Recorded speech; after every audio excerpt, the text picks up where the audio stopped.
You talk about having a guest that does it right.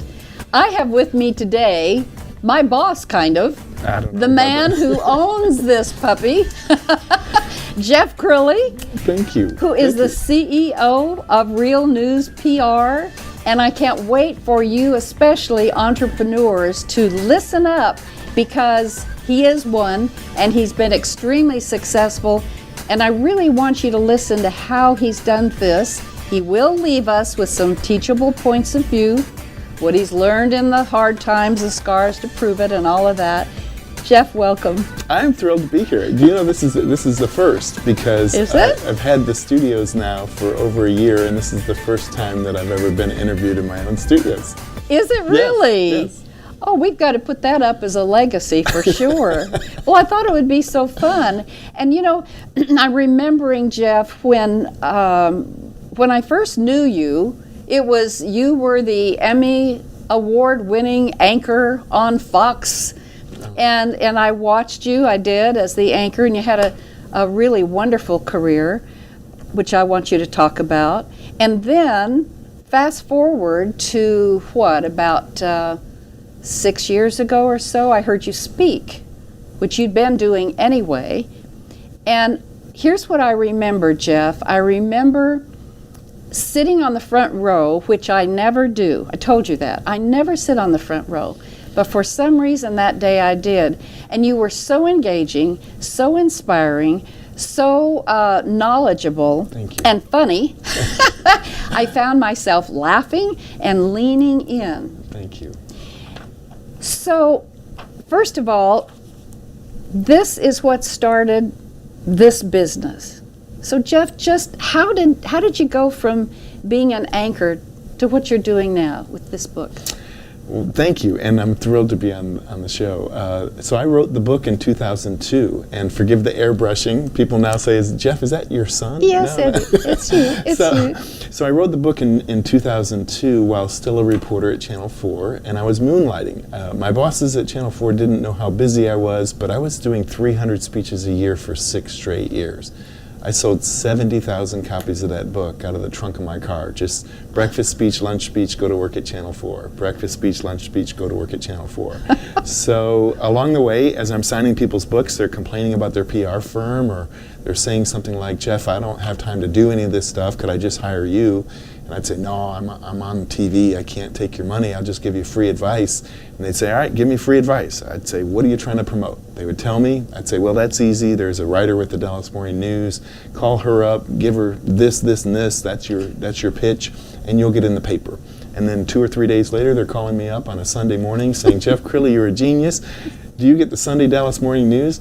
Go out on your driveway, see who's on the front page of the Sunday Dallas Morning News. And I would see a face that I recognized from a speech, and I just started to think to myself, you know what? I think I have a second act. I think if I started a all-journalist PR firm, I think I could really make a difference in my industry. And so I started this company in my home in 2008, 1 month before the housing bubble burst. Who knew, right? Oh. And then now I wake up and we have 19 employees and somewhere in the neighborhood of 100 clients between podcasting, broadcasting, and PR, and I love my life. Jeff, you're probably one of the most giving people I know. Thank you. You give advice. I mean, we sat down here and you immediately started giving me some tips and have you thought abouts, and where did that come from? That's my dad. Is it? That's my dad, and he's still alive and well. My mom, alive and well. They retired in Waco, and my father was a minister, and my mom was a secretary at a hospital.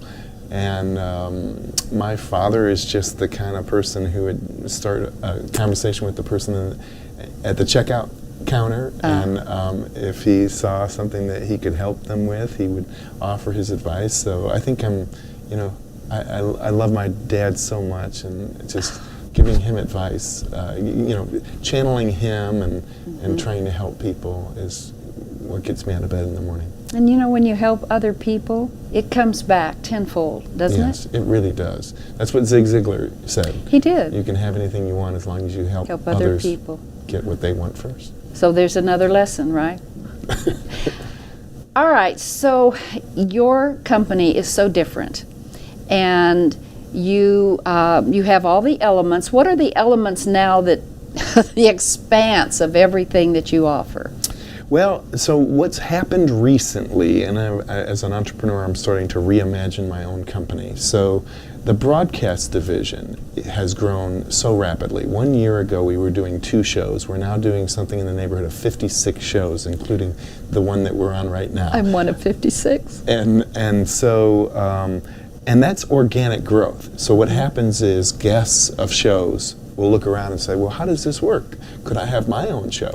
And the next thing you know, they're getting a tour of the studios. And so as a owner of a small business, I thought to myself recently, the whole company has been like pushing a boulder up a hill for 10 years. But when the broadcast division started, I felt like the boulder got to the top of the hill, and now it's starting to roll down. And so I'm imagining now myself as the owner of a television network, because that's what this is. We started calling it podcasting, and then sometimes I found myself saying radio. But some of our studios, this one included, looks like television. So I see it as a television network where anybody can walk in off the street and have their own show.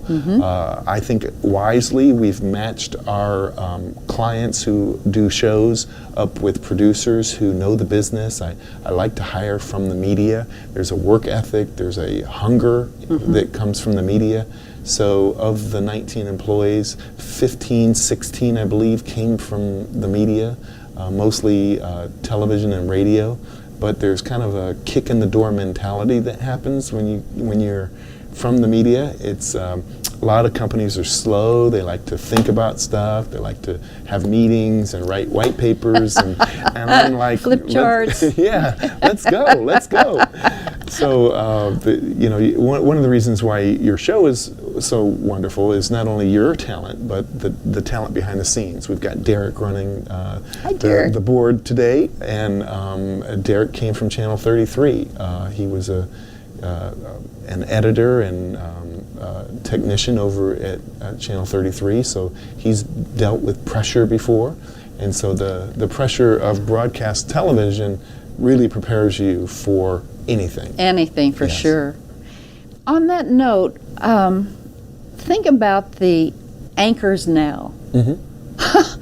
It's so different, Jeff, than when you were an anchor. Where is their joy? Where is their happy place? What's happening? So the news is changing quite a bit in the last 10 years from when I was in it. And I remember news was somewhat in decline when I was in the business. I remember years in which I was working the night shifts, so I was 2 to 11.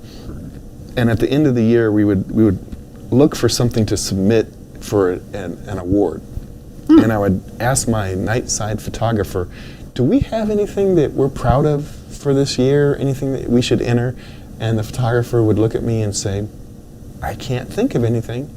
Interesting. In a whole year of doing news, I had nothing to enter a contest. And that was just a signal to me that I was chasing murders and fires and doing, kind of the lowest common denominator news. And this is, 2008. So the complaint I hear from my friends in the news business is that they don't feel like they're often given a chance to do meaningful stories that make a difference. And so news directors, I would advise news directors to really, you got to cover the murders, you got to cover the fires, but you also have to let your storytellers tell stories that give them life, that give them joy, and so that's missing. Yeah, it really is. And it's missing for us who are watching it. I think so. What's the greatest compliment anyone has given you? I love it when people remember a story that I did long, long ago. So I had a series of reports. It was just the happy side of the news in the late 90s. All I did was feature stories. I just made people smile. And the segment was called Really Crilley. And so, Really Crilley. And this is like 20 years ago. But every once in a while, somebody will come up to me and say, Really Crilley. I remember your Really Crilley segment, and that was 2 decades ago. For somebody to actually remember that is flattering. That think about how many things have happened in the last 2 decades that they saved like 3 brain cells to remember Really Crilley. When you think about the down times of stress, how do you, being so happy all the time, how do you handle that stress? Because we all have it. I like to work out. Do you? Work out is a good stress reliever. If I get worn down, I can tell that I need more sleep, and so I try to listen to my body. And on those days where I'm just weary and I can't find the joy, that's a signal to me that you're allowing your body to wear down. So if you're like me, you're watching at home, and you're like me, listen to your body. Your body is telling you things. If you don't have the energy to do something, you probably need more sleep. So something as simple as sleep. Correct. Rest. Yes. When you get up in the morning, what's the first thing you do? So I get up at 4 in the morning. Every single day. And why? And on the weekends I sleep until 6, but I have a daily email that goes out to 20,000 journalists across the country. They're print, radio, television, bloggers, producers all over the country, and I'm giving them story ideas that they can use that day. And I've been so faithful to this. I have not missed a morning in a decade. That's amazing. Not Christmas Day, not New Year's Day. This thing goes out. And I've taken it as a solemn oath. I feel like I'm a newspaper publisher. I mean, there's not a day when the Dallas Morning News is not going to come out. It's going to come out. It's going to come out. And so by making that commitment that I will do this every single day, and you have to imagine there were days when I was sick in the last 10 years where I probably didn't feel 100%, probably didn't want to do it. By putting it out, by the time I come into work at 8:30, 9 in the morning, I've already been working for 4 or 5 hours, and I don't think anybody can expect a company to work harder than the CEO. The CEO should set the standard for the company. So, and that's my joy. People have said, "Hey, couldn't you hire somebody to do that?" And I tell people that's my crossword puzzle. That's my joy. I like that. So I don't know that everyone knows that, but think about, I'm just saying to you listeners, think about getting up every day and making sure that you know what's going on all over the world and capturing those main things that need to be talked about. But here's the connecting the dots piece. What I know about that is then, what do you do with that information? You send it out to the press? Yep. And then what? So I send this daily email out to these journalists, and I put the expert's name and cell phone in there. So there have been times when I've put you out there on etiquette issues, and your phone starts ringing. I would ask you, what's your record for most interviews in a 24-hour, 48-hour period? Oh my goodness.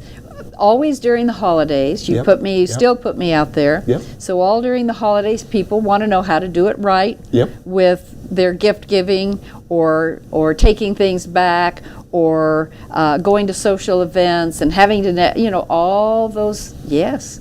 So I would say the most I've had over the years, Jeff, is probably 20 interviews. That's amazing.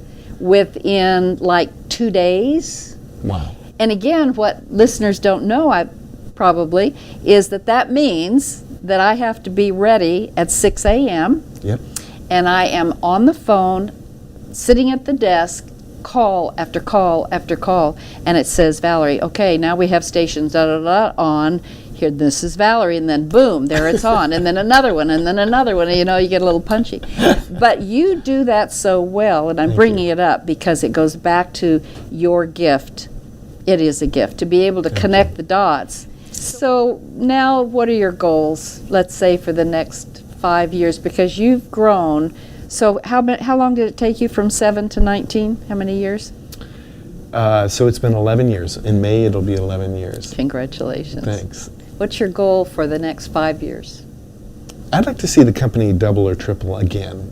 Now, bigger's not better. Bigger isn't better if it means more stress or if it means a lack of excellence. So there's certain things that I'm really passionate about, and I think it's one of the reasons the company is so successful, is I'm a big excellence guy. You are. So I couldn't be a PR firm or a broadcast network that was just trying to, stack them deep, sell them cheap, get people in and have bad quality. Right. So the team knows that we stand for excellence. Every single employee is all about problem solving for the client. I had a experience the other day where, Facebook went down. You remember this? Yes. So Facebook went down, and there was a client who had a broadcast that was supposed to go out, and because Facebook went down, it was not going out, and the client was frustrated. And without me asking, my daughter Sarah, who's vice president of the company, and another employee stayed late to make sure that particular program got out as soon as Facebook came back again. And the client came up to me with kind of tears in her eyes, saying, "Thank you so much for the dedication to stay there after hours." I think it was like 8:30 at night before they finally got it out. And I didn't ask Sarah to do that. I didn't ask the employees to do that. That was their commitment to excellence that made that happen, and that to me is the mark of a great company. Is if everybody knows who the CEO is and what the CEO stands for, and they know that excellence is a priority, then they all own that. And I'm constantly, I love to be surprised. So we're bragging on Derek. Derek did a show open for a show called Purple Tails. It's the guy who was inside the Barney suit for 22 years has a show here in our network. And Derek did a great job. He put together this show open, and it was so slick and so smooth that I looked at it and I said, "Did we do that? Are we able to do that?" And it turns out that, yeah, we have that kind of talent. And Derek put that together, and now when I give the tour, and Derek's used to it now, when I come up to his office, he says, "Okay, this must mean I got to show the Barney clip again." But I think that's another secret of success, is that you make sure that you let employees know when they do a great job. Let them know that they're doing a great job. Well, that's important. Wow, Jeff, I'm awfully proud of you, and it's a joy to be able to be a part of the family. What would you leave with any listener who thinks they want to be in media? Now, that's the ocean. I want to be in media. What should they study? What should they do? How should they discern what part of media? Give them some advice. First, I think you have to have a message and a burning desire. I mean, if you don't have that fire in your belly to do something, it's not going to be great. And so you want to say to yourself, okay, being in the media, that means a lot of stuff. What does that mean? Conservative talk show host, TV broadcaster, TV reporter, having a show like you have. But this show gives you joy. So I would use you as an example. You found a subject, you're genuinely interested in people. You and I forgot that we're on the air because we're so into this conversation. You're doing it right. And by choosing a show and a subject that lights your fire, you're absolutely doing it right. So pick something that really lights your fire. Absolutely. And I think that's one of the hardest things for entrepreneurs to figure out is what is my happy place. Jeff, thank you so much. You're just, you're just the best. Thank you. And for all of you, I want you to watch all of the podcasts here on RNCN because they're all good. And it's interesting to think, no, you don't have to be in broadcasting to do something like this. You just have to have a great idea and be willing to put it out there and put the time. I will say this, on this show or on anything you do, recognize it's called work because it's work. You don't just show up and start talking, do you? Absolutely. Yeah.